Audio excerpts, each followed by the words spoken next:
Hi ha pobles de Catalunya o de Mallorca que mantenen estrets vincles amb Amèrica, creats al llarg de 5 o 6 generacions de migrants. La guerra de 1898 contra els Estats Units va posar fi a les colònies espanyoles d'ultramar, però les relacions empresarials i familiars o l'impuls de retrobar-se amb els orígens fa que moltes persones encara tinguin un peu a cada banda de l'Atlàntic.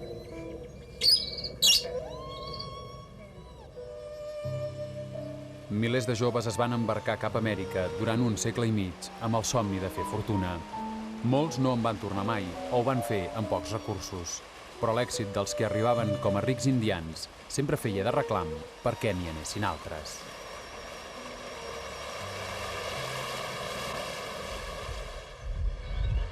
La majoria dels carrers i cases de Begur estan plens de records de les Antilles. Aquesta terra aspra va tenir una època de prosperitat en la segona meitat del segle XIX, quan el moment de màxim esplendor de la indústria del suro va coincidir amb la tornada dels que havien fet fortuna a Amèrica.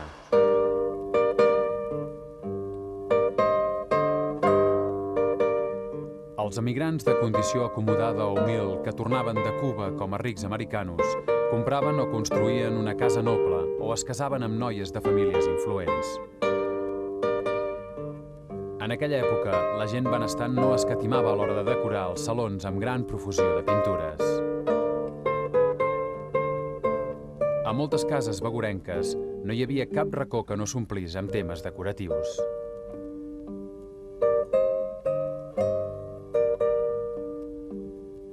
Però a Begur no hi ha només un testimoni artístic, sinó també la memòria viva i sentimental de la llarga relació amb Amèrica.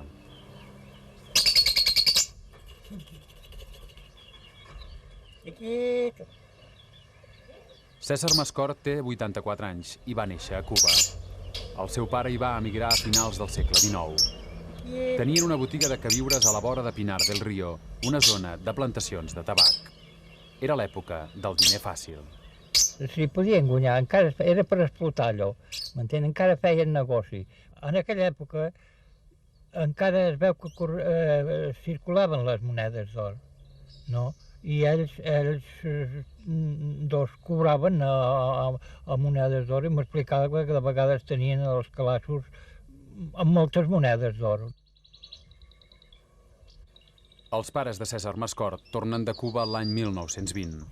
Els diners que ells i altres emigrants han portat d'Amèrica els situen a un nivell superior al de la majoria dels habitants de Begur. El poble pateix una greu crisi econòmica. La indústria de taps de suro que donava feina a la majoria de la població s'havia cremat i la tradicional pesca del corall ja no era rendible. Només quedaven el conreu de la vinya en terres poc productives i la pesca. La misèria impulsava molts a seguir el camí de l'emigració a Amèrica, però ja no hi havia les mateixes possibilitats d'abans. Sí, a molts els hi va anar bé i molts pobrets els hi va anar malament, que aquest ningú se'n recorda. Mentrestant, els americanos feien una vida a part, no faltada d'ostentació. Exhibien en les opulentes cases el capital acumulat i conservaven el record d'Amèrica. Quan eren allà, trobaven a faltar d'aquí. Llavors, quan eren aquí, tots tenien el record d'allà de Cuba, de lo que sigui, de la vida que havien viscut. I les proves d'això és que quasi tots els que venien aquí, que es podien fer una casa, tots feien pintures i coses allà amb els records que tenien d'allà.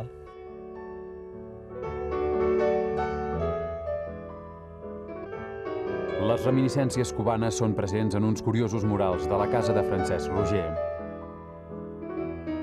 Representen el castell del Morro de l'Havana i fantasiosos paisatges tropicals. Francesc Roger, que es va fer ric a Cuba amb una indústria tabaquera i el paper de fumar Jean Roger, va transformar la casa de Begur en un palau ricament decorat a l'estil imperi, amb figures mitològiques i al·legories del comerç. La profusa decoració és una de les constants de les cases que han deixat els indians.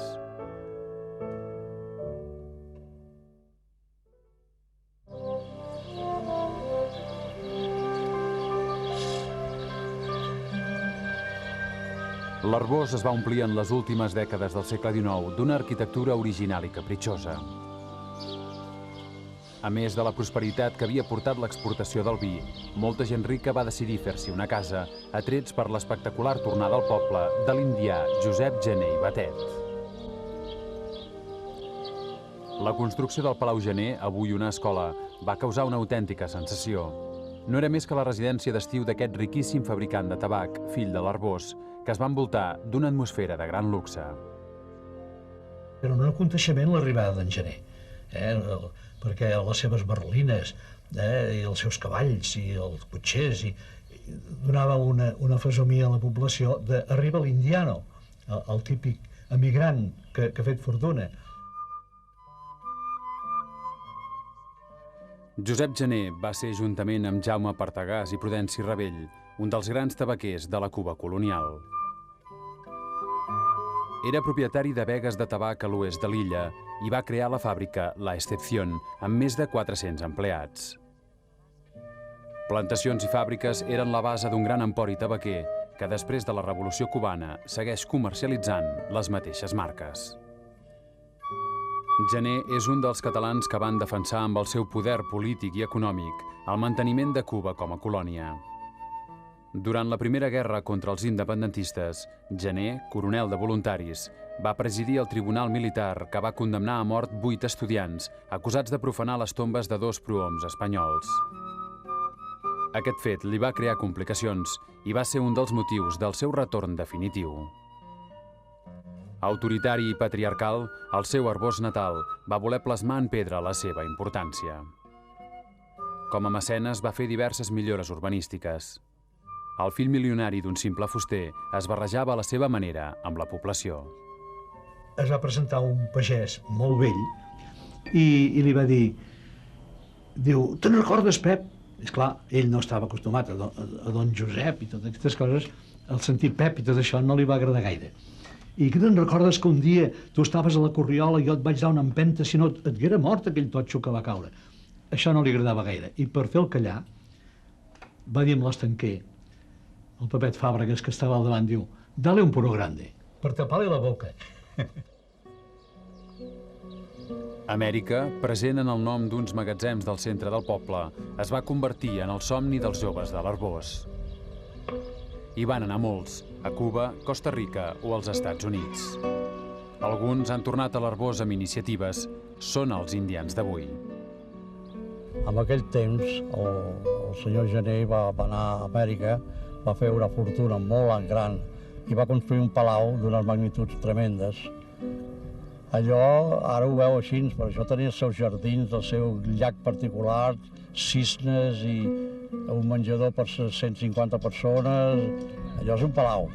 Això serà un apartament maco, de primera qualitat, 230 metres, però no és un palau.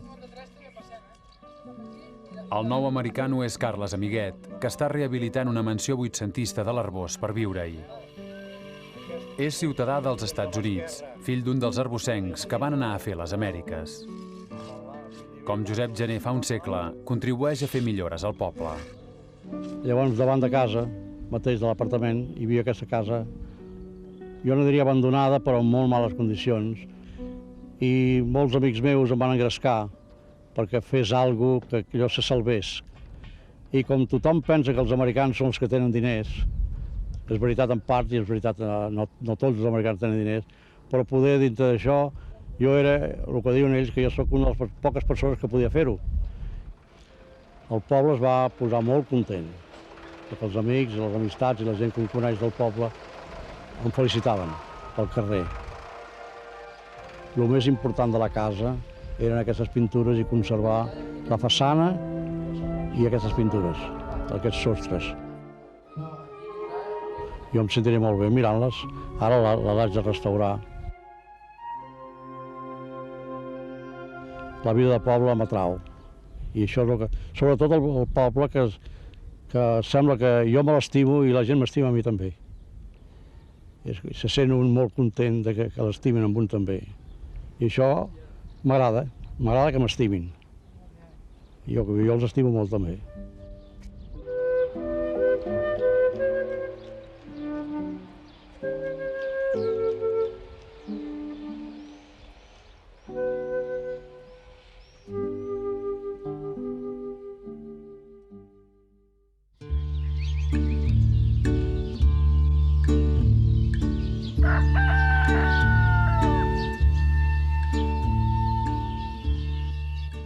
A principis del segle XIX, la vall de Sóller, tancada per la serra de Tramuntana de Mallorca, vivia una època de prosperitat.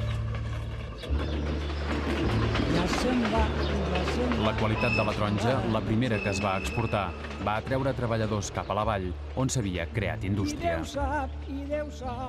En aquell temps de riquesa, membres de famílies benestants van veure possibilitats en el comerç amb Amèrica i van anar a Puerto Rico. Així va començar un vincle entre dues illes que dura des de fa un segle i mig.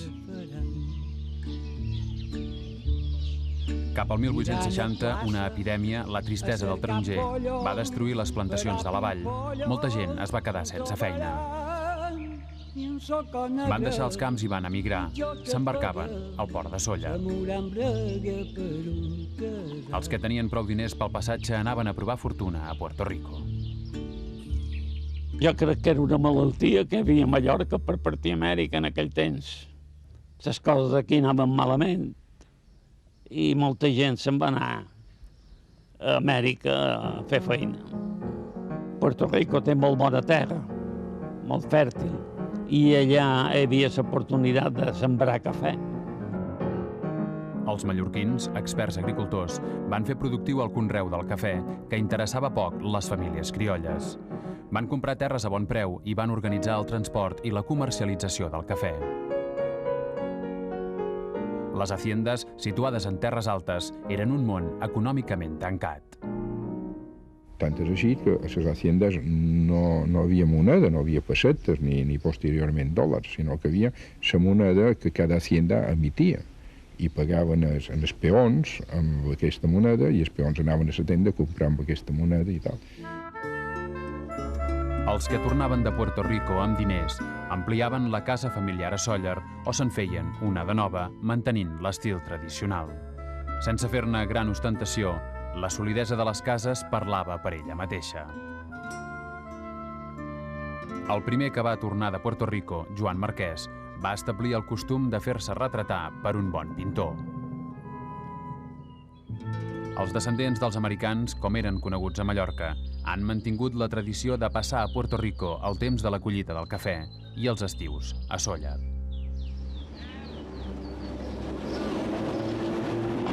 El ferrocarril de Sóller a Palma, inaugurat l'any 1912, és la principal obra construïda amb el capital dels americans i va trencar l'aïllament de Sóller per terra. També van contribuir a la construcció del tramvia que comunicava la vila amb el port, des d'on s'embarcaven novament taronges cap a França. A la plaça, els americans van pagar la façana modernista de l'església i van contribuir a fundar el Banc de Sóller. El banc i el ferrocarril van servir per canalitzar les inversions dels sollerics que mantenien els seus negocis a Amèrica. A Puerto Rico, a poblacions com Lares o Mayagüez, els mallorquins van prosperar. Es van convertir en un element característic de la classe dirigent de l'illa, a la qual han aportat fins i tot governadors de l'Estat. N'hi ha hagut tres que han tingut noms mallorquins. En Vilella, en Barceló i l'actual Pere Rosselló. Això vol dir qualque cosa del nivell on han arribat els mallorquins que se van quedar a Puerto Rico. A la ciutat de Mayagüez, Antoni Vicens va fundar uns magatzems anomenats La Mallorquina. Importava de Sóller les sabates fabricades pel sogre i va prosperar amb una indústria d'adobats de pell. Somiava tornar a Mallorca i construir-hi una casa que superés la del sogre. Va morir a Puerto Rico sense aconseguir-ho. Paula Casasnovas va acabar la casa seguint amb tot detall els plànols que havia ideat amb el seu marit. Rodejada d'un jardí tropical ple d'arbres exòtics, la casa Vicens Casasnovas es va convertir en un memorial a Antoni Vicens. Envoltada d'una atmosfera colonial i nostàlgica, la viuda hi va passar reclosa la resta de la seva vida. Perfectament conservada per la família, la casa és un testimoni més de la rica història en comú de les illes de Mallorca i Puerto Rico.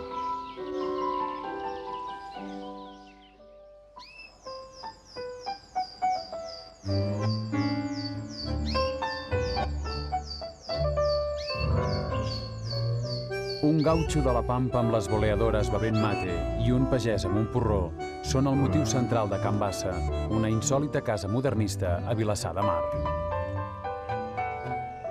L'indià Pere Sitges Bassa, amb la col·laboració d'un ambiciós jove arquitecte, va voler complaure així la seva dona, Doña Aurelia, nascuda a l'Uruguai, i alhora reflectir en la pròpia casa l'experiència de la seva vida. Pere Sitges va tenir uns inicis molt modestos, com a fill de pescadors. A finals del segle XIX, Vilassar de Mar, com altres indrets del Maresme, era un tranquil poble de pagesos i mariners, on els capitans de vaixell eren dels pocs personatges amb certa rellevància social. Com molts nois de classe modesta, Pere Sitges aspirava a millorar de condició. L'avi meu, quan era jovenet, que era fill de pescador, el seu pare era pescador, el seu avi era pescador, anava a col·legi de petit a Mataró a peu i pel camí aprofitava a esquilar els pobres, bueno, a fer de barber. I anava aprenent amb els pobres, clar, el sistema. I quan es va decidir anar-se'n a Montevideo, era jovenet, se'n va anar amb 7 pessetes i un farcellet de roba, i allà va fer de barber, va trobar la sort de fer de barber del president. Esclar, la barberia es posa una intimitat, es van posar en contacte, i va resultar que va estar treballant amb el president, que era un general. Amb aquests contactes, Pere Sitges va fer fortuna a l'Uruguai. Propietari d'una estància i d'uns grans magatzems a Montevideo, es va casar amb Aurelia Pasqual, filla d'un acomodat navilier. Als 33 anys va decidir retirar-se a Vilassar de Mar i viure de les rendes. L'any 1899 va acabar la construcció amb una gran despesa de la casa encarregada a l'arquitecte Eduard Ferrés. A Can Bassa, la família, que vivia entre Barcelona, París i l'Uruguai, passava els estius. La casa va ser construïda davant del mar, un fet encara poc habitual a l'època. Com Pere Sitges, van ser moltes les persones del Maresme que van tornar de Sud-amèrica amb prous diners per fer-se una bona casa al poble natal. Generalment eren cases d'estiueig i per tal de marcar la diferència les construïen en els més diversos estils.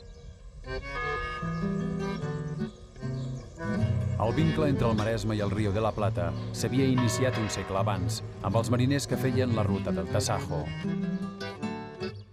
Capitans del Masnou o de Vilassar anaven als ports de Montevideo i Buenos Aires per carregar la carn assecada que portaven al Carib. En aquests ports es va anar establint molta gent del Maresme. Els vaixells remuntaven el corrent del riu Paranà cap als saladors de carn, complexos ramaders i industrials de la Pampa. Gabriel Pla i Josep Gibernau eren propietaris d'una d'aquestes empreses d'elaboració de carn. Els dos socis es tornaven a passar una part de l'any a Sud-amèrica i l'altra al Maresme. Les arribades de Gabriel Pla, que cada any apareixia amb un cotxe de luxe nou, causaven sensació al seu Masnou natal. Va construir dalt d'un turó la Villa Montevideo, coneguda per tothom com la Torreixina, per l'extravagant torre en forma de pagoda. Aquí, Pla feia una vida de luxe i festes sonades. S'explica que les autoritats li van prohibir encendre tota la il·luminació perquè els mariners confonien la torre amb un far. Gabriel Pla va morir arruïnat. La Torreixina es va enderrocar com moltes cases d'indians del Maresme i només ha quedat la cúpula de vitralls com a record.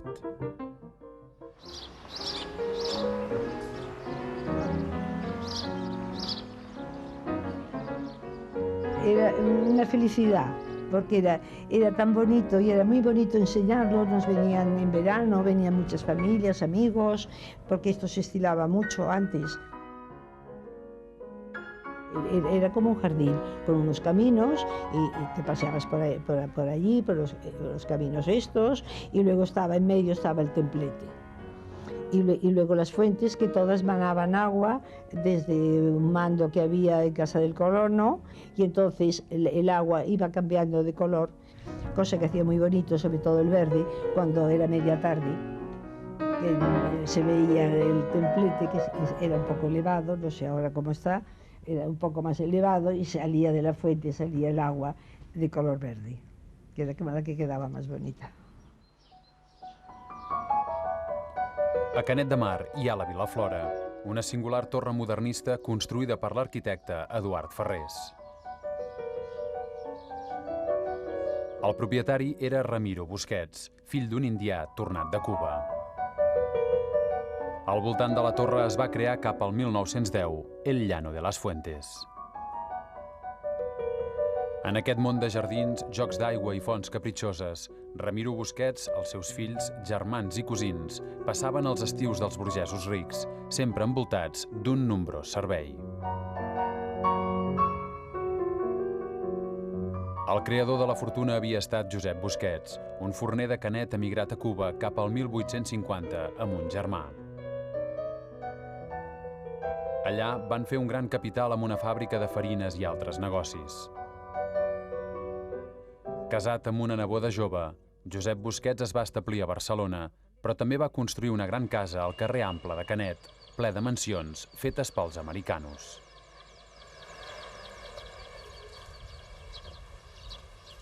L'indià va comprar moltes terres, com l'Horta de Sant Josep, i va introduir-hi el conreu en extensió de fruites. El que més es plantava en aquell temps eren tarongers.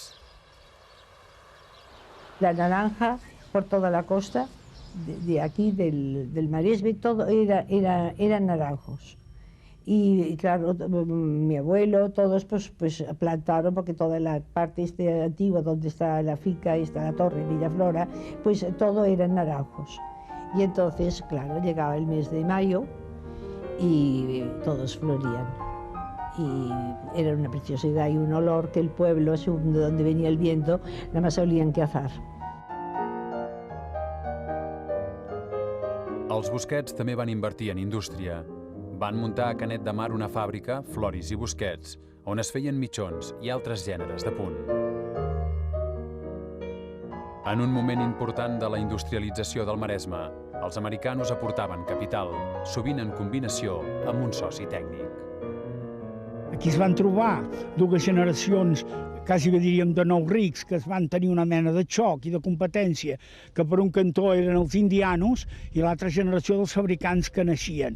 Això potser va provocar Canet concretament, i una mica per l'altra circumstància de que un Domènec i Montaner, un home genial, estigués a Canet, doncs va provocar indubtablement aquest patrimoni modernista variat que avui tenim a Canet.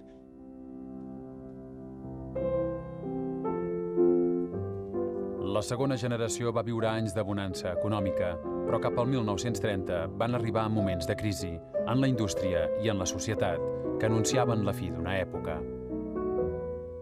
Cuando empezó aquí a tambalearse el asunto, en el año 31, 32, pues este género bueno dejó de venderse por otro más barato y tal y cual, y a Papá no le fueron muy bien las cosas. Després de la Guerra Civil, va començar el procés de fragmentació del patrimoni de molts indians del Maresme. Vilaflora és actualment l'Institut de Canet de Mar. El Llano de las Fuentes ha quedat trossejat per les parcel·les d'una nova urbanització. Les fonts de variats colors i el perfum del taronger són només un record nostàlgic.